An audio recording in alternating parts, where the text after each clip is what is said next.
Cupola.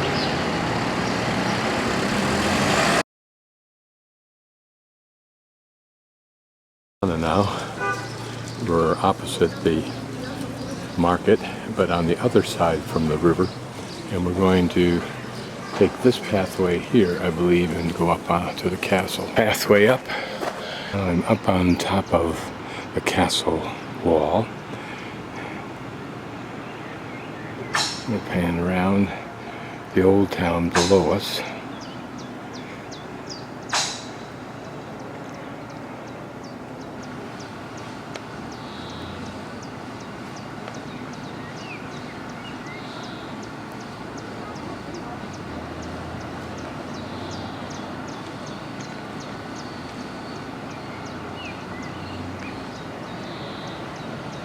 This side of that aqua ribbon that goes across the street is the old square right down below us, right where the top of the first roof below us. That's the old town, old town. Then the triple bridge is right there. It's the wide center portion of it. And there is what now would be probably more properly called for today the main square.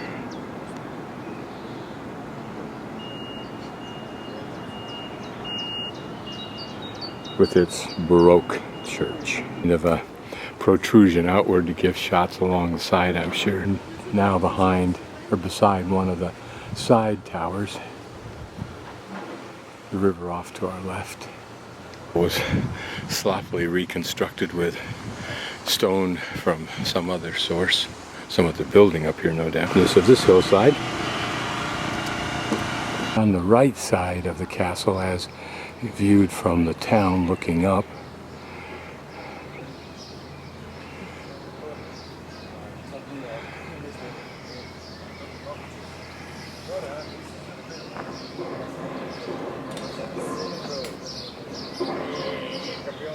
like that would indicate cantilevering posts for a deck or a walkway. You can also see here where one window was closed up. Two gates, it looks like. Two entrances. That's interesting.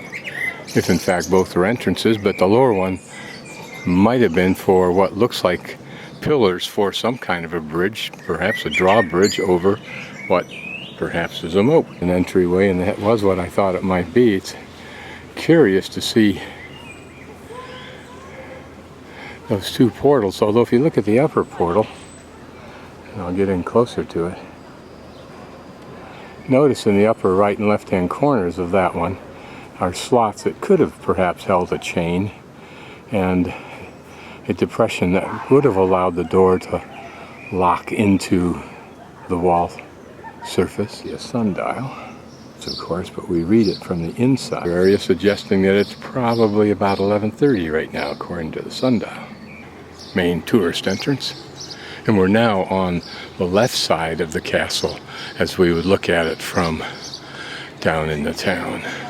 All of this, of course, been quite nicely restored. It's hard to tell for sure where any original was. Maybe that tower and that over that we don't see any evidence of the original, I don't believe. Ports are original. Here, although I don't know whether it's upstairs or downstairs. But it may also just be a very old reconstruction.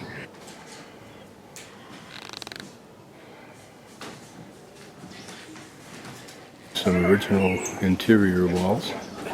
Quite high, really. Probably supporting several. Another broad panoramic. You should see what a beautiful area Ljubljana is ensconced in. And notice, beneath those clouds, you can see the faint outlines of a higher range of mountains. So don't be content with the hills in the front. And somewhere back up in there also is Bled, which has the Julian Mountains, Julian Alps. Not sure that there's anything historically novel about it, so I think I won't, since I've already walked up here. And notice down there is our market. Other than maybe a few old walls peeking up below its grade, or from below its grade, this all looks to be a completely new reconstruct, which makes sense. significance of this is, except maybe, well, it all looks new, including that shooting port. It'd be shown like this to show an original arch. I don't again know how much of this is realistic reproduction, original or otherwise. Cannon looks old. Those look old. More of the pictorial history of the growth.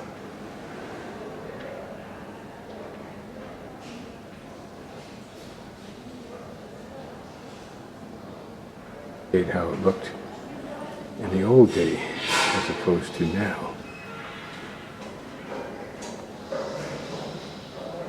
The idea of renovation is to accept the reality that it had to be renovated, but then to display the components that remain so you can get a hint of the essence of the construction. But then the wall built with large stones, and then a layer of 3 bricks, and then some more big stones, and then more bricks. Seen that design before. The earlier constructions, as well as the reconstruction, is how to build on a very uneven surface, get to a grade, and then continue normal construction. Grates. This would have, of course, been a room.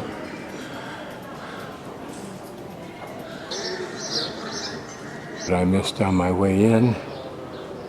Symbol of Ljubljana. And just start wandering that way and downhill. A statue commemorating the people and/or the wars that Slovenia's been involved in, including up to 1975. Long, inviting alley of trees. Of Ljubljana, we're looking in the opposite direction, or at least to the opposite direction, I think, almost the opposite direction, and the city of Ljubljana, away from the old town. But what I notice is the great number of trees, the greenery that you see, as opposed to just so much industrial, commercial, residential, cement garbage. Of course, the red roofs do a lot to add some downhill limits of the original wall, probably reconstructed good measure. We'll go outside here, what the wall looks like from the outside. That probably was not a parking area, but a bastion.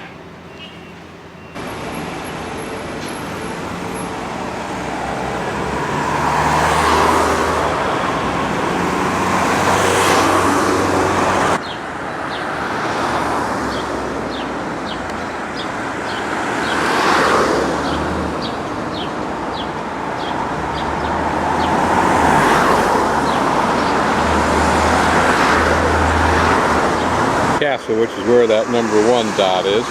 We walked down, kind of back and forth through the center until we got to the very end and where my thumb is in the lower left. And we've walked up here, and we're about right here, probably where 15 is. This church, that's a pretty impressive obelisk.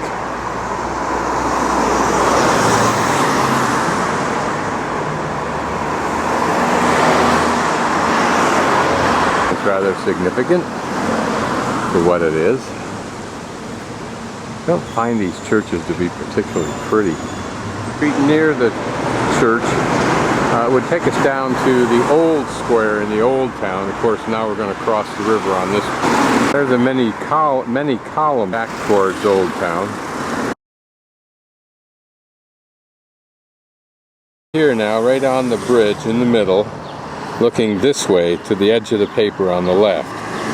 We're going to continue to cross the river, maybe a couple of small streets to about where my left edge of my thumb is, and then we'll find a street to get down to this green marking, which is the street that has the Roman artifacts on it. It looks very pretty. They haven't done a lot to the side of the river, but at least it's got some access to it, and It's been mown and it looks pretty and green and inviting. This immediate area, we walked down that curved street there, crossed the bridge. And now we're standing probably somewhere amidst these trees down in here. The right corner of that picture is where the old town is. I decided if I was going to confront the Romans, it would be wise to have a brief respite to collect my thoughts and energies in preparation thereof. Plus I was thirsty, and a cold bottle of water with gas seemed just about perfect. See from down there, but it certainly is a relaxing way to cruise down the river. That church across this person's or several people's backyard gardens as I search for Imonska Street and Medur or something or other street. It was the south wall of the full south wall of the original Roman town in the period of 15 and 14 AD when the Roman walls. This could well be it. Indication, and we'll follow it to see what we can see. Position for that last wall chunk we saw, so I'm pretty sure that's what we have found. This is a wider section. You can see it here. It goes like this, back behind the trash over there like that, and there's the wall. So this was probably a tower, maybe even an entry area. Although now we're back to the regular wall to the corner, and here's a archaeological park. Something smells good that's cooking too.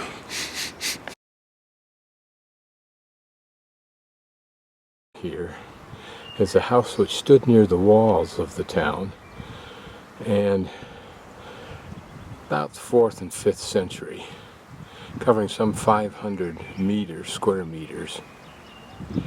There's a mosaic and a Hippocos, which I don't know what that is. Oh, it's an IE. It's the Roman floor and wall heating. I think because we get an idea of how this house might have looked. And this would be the heating bath area. You can see that typical construction there, allowing for passage of either steam and or hot water. I'm not sure which. It says how the houses was used, and apparently this house had several individual dwelling units, each with their own separate entrance and access to a shared courtyard. So the furnace up here, 2 heated rooms, interesting, a mosaic room, central courtyard area. We're here. Entrance with a grade that we see there is the original grade, even though to the left there's a lot of dirt that could have been just piled in here over the millenniums.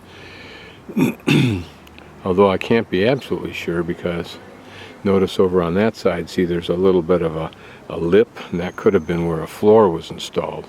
I just don't know. That's their sewer system running across there. Don't know what that was right there. Is where that pillar is, apparently. What these little sections here were for.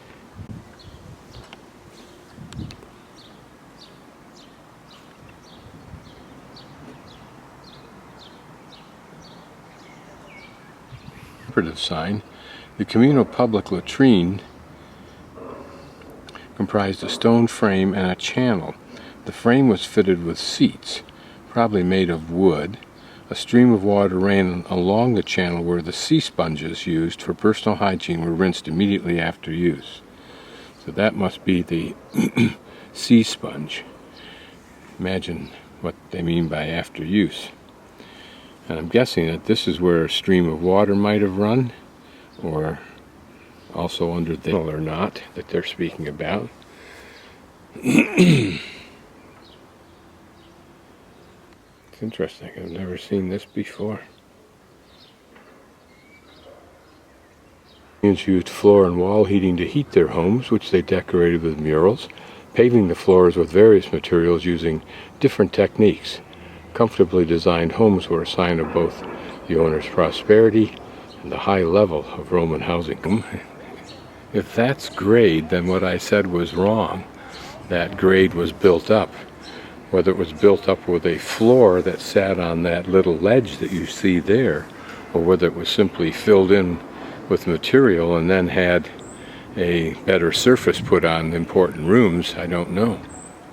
Simple mosaic floor, but then it may have been the style at that time too, and maybe some of the others I've seen either were for more opulent purposes or their style was simply different. How much these parallel or foreshadow, I guess if you will, carpets that we might well have in our homes.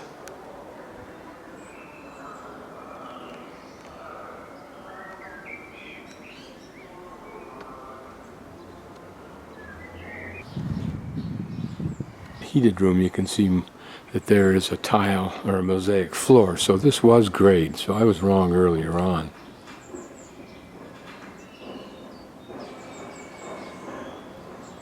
Perception I've had, and that is it wasn't water, although water did flow through baths, but it was heat that was pushed through these basement areas, and that makes a lot of sense when you realize how much volume there is.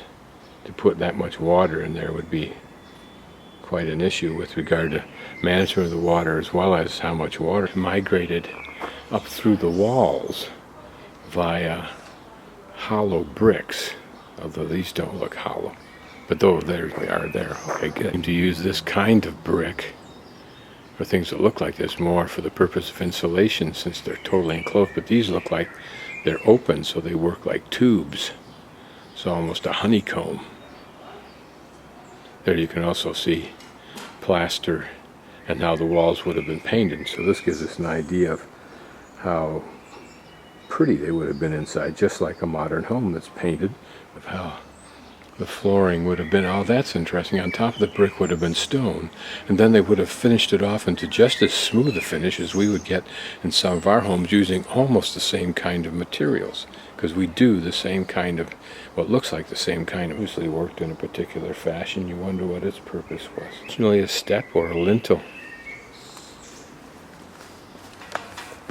One of the flooring stores, perhaps, hidden, and ran just like our sewers into a larger sewer and ultimately to the river, and hidden by stones on top, as we even see in many cities today, but then with some other kind of surface. Actual flooring material and technique used here were often paved with brick cubes, which were more accessible than expensive mosaics. Precast and polished floors, i.e. terrazzo, was also used. We don't do anything like this, but certainly we could. This is analogous to the streets in Europe that use those 4-inch, or look like 4-inch cubes by stones, probably more carefully than this is. This is just for illustration. And then covered with some kind of fill, I guess, and then the terrazzo or whatever surface they actually. Here we have it. To realize that, and to try it again, to empathize with the thousands upon thousands of people who walked the same route when this wall and the town were vibrant.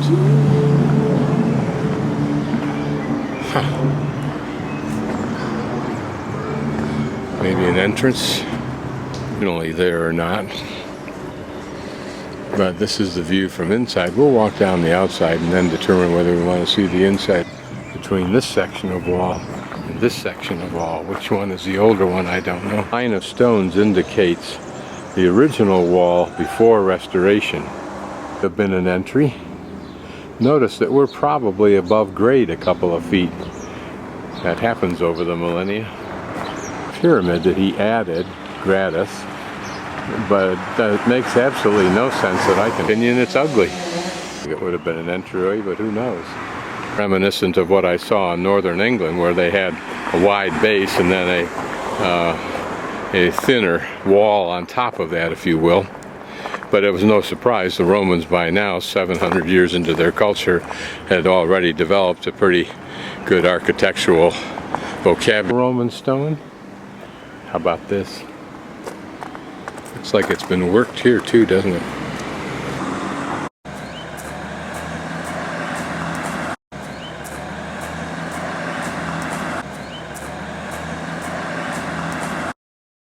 Here's the southern wall we've just walked. We're standing right here. Here's the sewer we'll go back to look at. Notice that the wall I'll show you in the camera is shorter than this west and the east wall. Romans may have been one of those entry gates that maybe not, that the interpretive sign said were closed up in those centuries to reduce the risk and increase it. Not only is it a strange anomaly, but it isn't pretty. It does seem to have some architectural detail that may have been taken from the Roman wall complex, like that stone up on top right there. In fact, maybe what's called the Roman lapidarium. Small child sarcophagus, unless it's a watering tank. That construction using elements from the original. Was that a sarcophagus?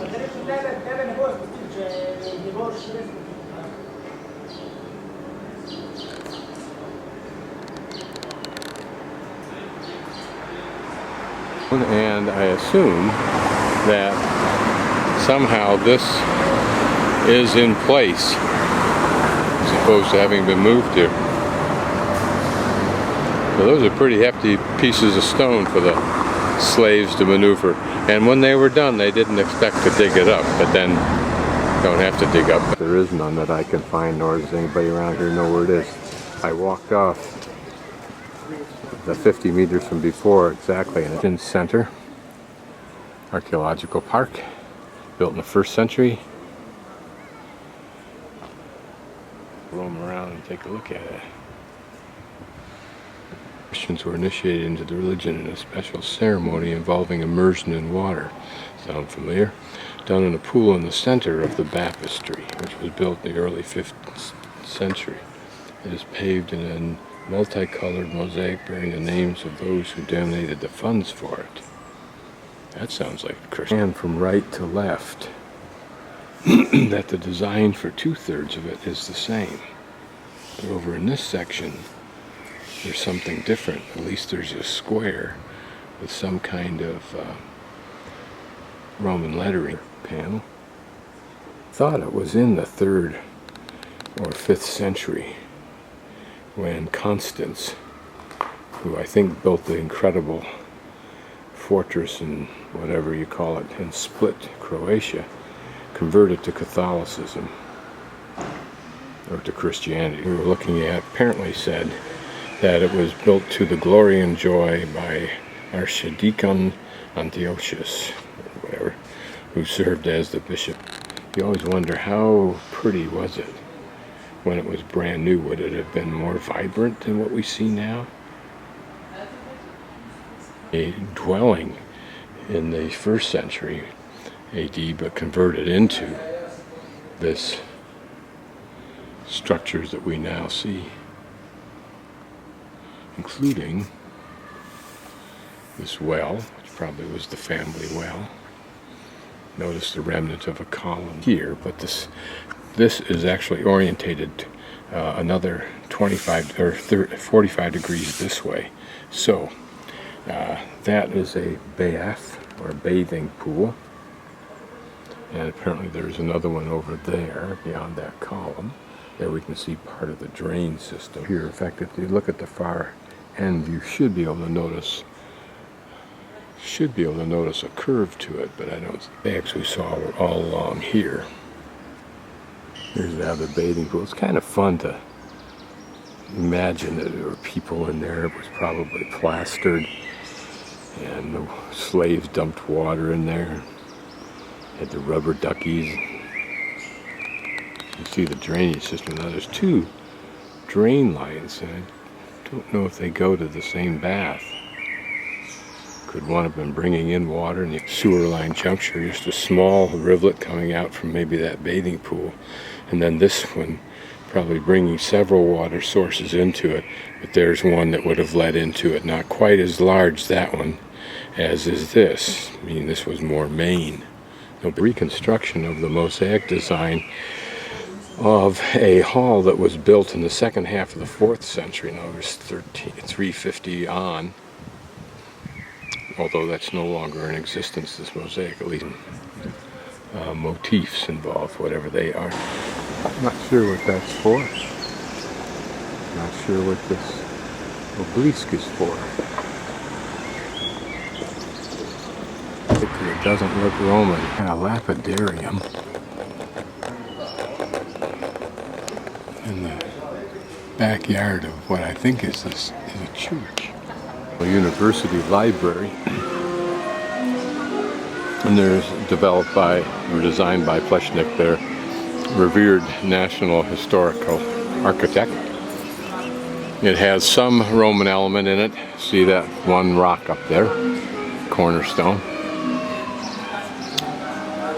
Otherwise, there's a whole scheme of justification for why this is a strange looking building. And the interior carries that further, reflecting apparently the dark and hard struggle to gain knowledge, and then some large windows that are up there in that little alcove that give brightness to it as a lure, if you will, a reward for the hard study and the knowledge gained. It is strange looking.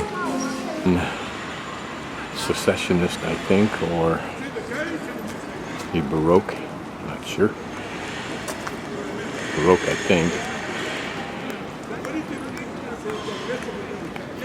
Everywhere you look, Ljubljana, at least, of course I'm still near the tourist section. It's all very pretty. Everything is in good shape. It's a class country, to tell you. Emonan statue.